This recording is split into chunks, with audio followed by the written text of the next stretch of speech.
प्रकार का व्रत करूं, पूजन करूं, पाठ करूं, तो उसमें आपको बाधा नहीं डालना होगा।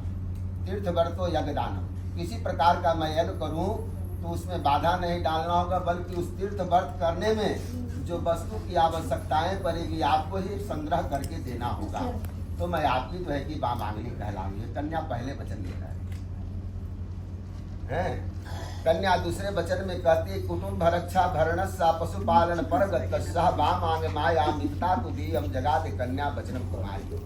कुमारी दूसरे वचन में कह रही कि हे प्रियवर, आज मैं आपकी अर्धांगिनी बन करके आपके दाम्पत्य सूत्र में बंद करके आपके घर चली जाऊंगी, और कल जब हमारे गृह से मेरे माता पिता भाई बंधु कोई आ जाएंगे तो उनका तिरस्कार आपको नहीं करना होगा।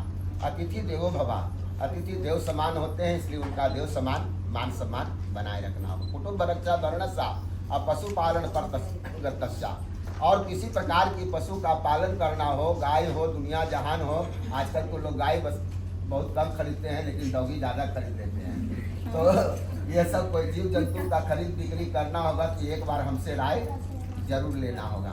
तो मैं आपकी वामांगनी कहलाऊंगी। कन्या दूसरे वचन में कहती है, और कन्या तीसरे वचन में कहती कि आयम व्यायम धना धनादि मी प्रवेश गिरहे ना वामांग माया मितदा तुदीयम जगाद कन्या वचनम कुमारी। यानी टका धर्मा टका कर्मा टक टका भाई टक टका, है ना।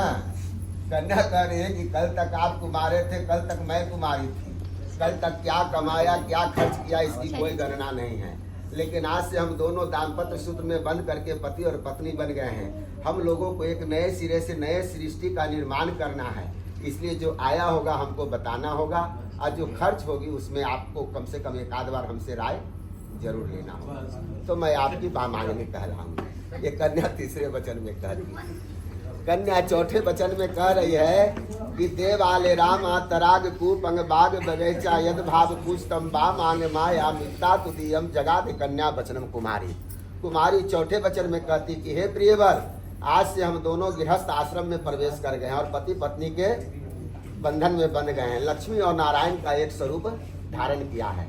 इसीलिए जीवन में केवल निजी स्वार्थ के लिए मनुष्य को नहीं जीना चाहिए। जीवन में कुछ ऐसा भी कर जाना चाहिए जो बहुजन हिताय बहुजन सुखाय हो, जिससे समाज का भी भला हो।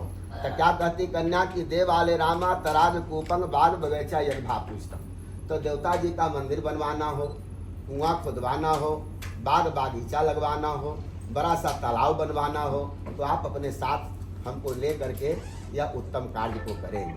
यदि जीवन में यह सब बड़ा कार्य न हो पाया तो कम से कम 5 गो पुष्प का पेड़ जरूर अपने हाथ से पति पत्नी मिल के लगा देना है, जिस वृक्ष का पुष्प जो है भगवान के चरणों में समर्पित हो जाए, है ना। ये कन्या जो है कि नहीं आपके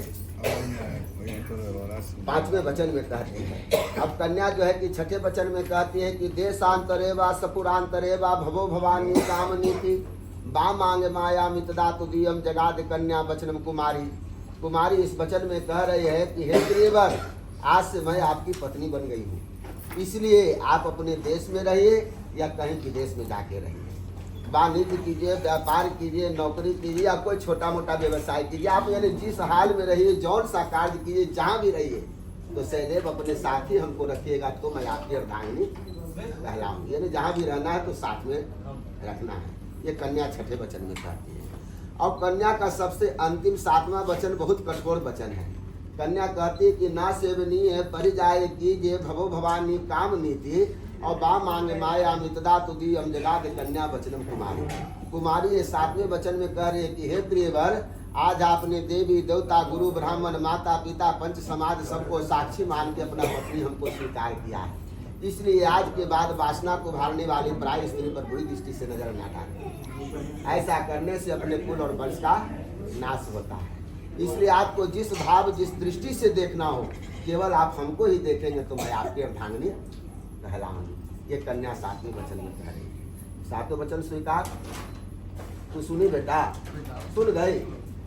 वाह वाह क्या बात है। बोल दे वृंदावन बिहारी लाल की जय।